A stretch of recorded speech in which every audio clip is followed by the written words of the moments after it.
আসসালামু আলাইকুম দর্শক বন্ধুরা, আশা করি সবাই ভালো আছেন। আসছে কুরবানি ঈদে আমরা অনেক ধরনের বিফ আইটেম তৈরি করি, তাই আজকে আমি একটু ডিফারেন্ট বিফ শাহি রেজালাটা নিয়ে আসলাম। খুবই সহজ রেসিপিটা, আশা করি সবাই আমার পাশে থাকবেন আর ফলো করবেন। এখানে আমি আলাদাভাবে জিরাটা একটু টেলে নিব। শুধু জিরা দিব না, জিরার সাথে আমি দিয়ে দিব 3-4টা এলাচ আর দিয়ে দিব গোলমরিচ। আমি এটাকে একটু ভালোভাবে টেলে তারপরে আলাদাভাবে ব্লেন্ডার করে দিব। শুধু জিরার গুঁড়াটা দিলে আসলে তেমন ফ্লেভারটা ভালো আসে না আমার কাছে মনে হয়, বা মুরব্বিরা যেটা বলে যে এই গুঁড়াটা দিলে মাংসের ফ্লেভারটা নাকি একটু খুব ভালো আসে। এখানে নিয়ে নিলাম প্রায় 1 কেজি পরিমাণ বিফটা হাড় সহ আছে, আপনারা হাড় ছাড়া বা হাড় সহ দুইটাই নিতে পারেন। দিয়ে দিব 2 টেবিল চামচ তেল, আর এখানে হাফ কাপের মতো পেঁয়াজ কুচি দিয়ে দিলাম। পেঁয়াজটাকে একটু ভালোভাবে ভেজে আমি বেরেস্তা তৈরি করব। পেঁয়াজটা যখন ভাজবেন তখন কিন্তু চুলার আঁচটা মিডিয়ামে রাখবেন, খুব বেশি হাই হিটে রাখলে পেঁয়াজটা পুড়ে যাবে। দেখুন কি সুন্দর এটা ব্রাউন কালার আসছে। এবার এই পেঁয়াজটা মুচমুচে থাকার জন্য আমি এখানে কিছু চিনি দিয়ে দিলাম। এখানে আমি দিলাম প্রায় 4 টেবিল চামচের মতো তেল। বিফটা দিয়ে দিলাম আর দিব 2 কাপের মতো পেঁয়াজটা বেশি দিলে বিফের যে মশলাটা আছে তা কিন্তু একটু ঘন হয়। আর দিয়ে দিলাম 1 টেবিল চামচ রসুন বাটা, 1.5 টেবিল চামচ আদা বাটা, 3-4টা এলাচ মুখটা একটু চিড়ে দিয়ে দিব, 3-4টা দারচিনি আর 3-4টা তেজপাতা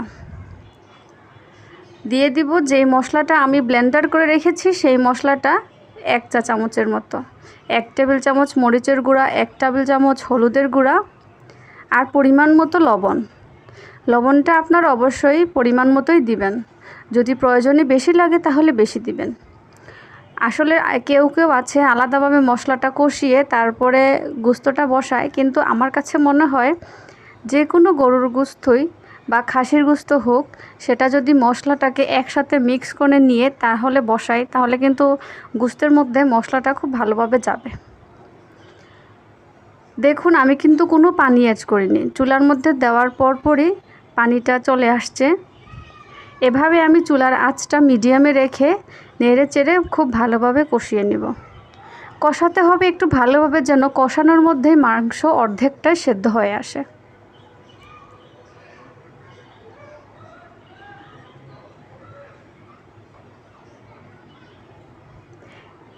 এটাকে খুব ভালোভাবে নেড়েচেড়ে দিতে হবে।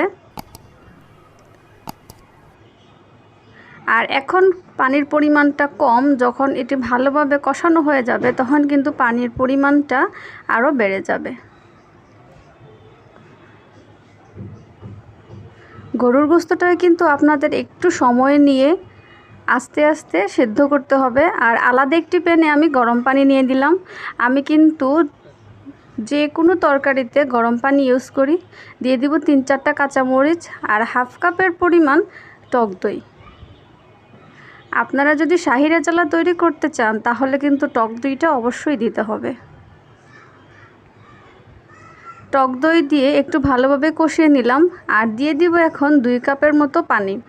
আর যেহেতু আমি অনেক সময় নিয়ে কষিয়েছি তাই মাংসটা অনেকটা সিদ্ধ হয়ে আসছে। এখন একটু ঢাকনা দিয়ে ঢেকে দিব, যতক্ষণ পুরোপুরি সিদ্ধ না হয়ে আসে ততক্ষণ পর্যন্ত আমি ঢাকনা দিয়ে রাখবো। আর চুলার আঁচটা নর্মালে রেখে দিব, বাড়িয়ে দিব না, তাহলে কিন্তু পুড়ে যাবে। দেখুন তৈরি হয়ে গেল শাহি বিফ রেজালা। এটি খেতে এত মজাদার, আপনারা যখন তৈরি করবেন তখন কিন্তু বুঝতে পারবেন যে এটি আসলে খেতে কতটুকু মজাদার বা সুস্বাদু। পোলাও বা রুটি, গরম ভাতের সাথেও কিন্তু আপনারা এই রেজালাটা তৈরি করতে পারেন। আশা করি আমার রেসিপিটা ভালো লেগেছে। সবাই ভালো থাকবেন, অবশ্যই আমার চ্যানেলটা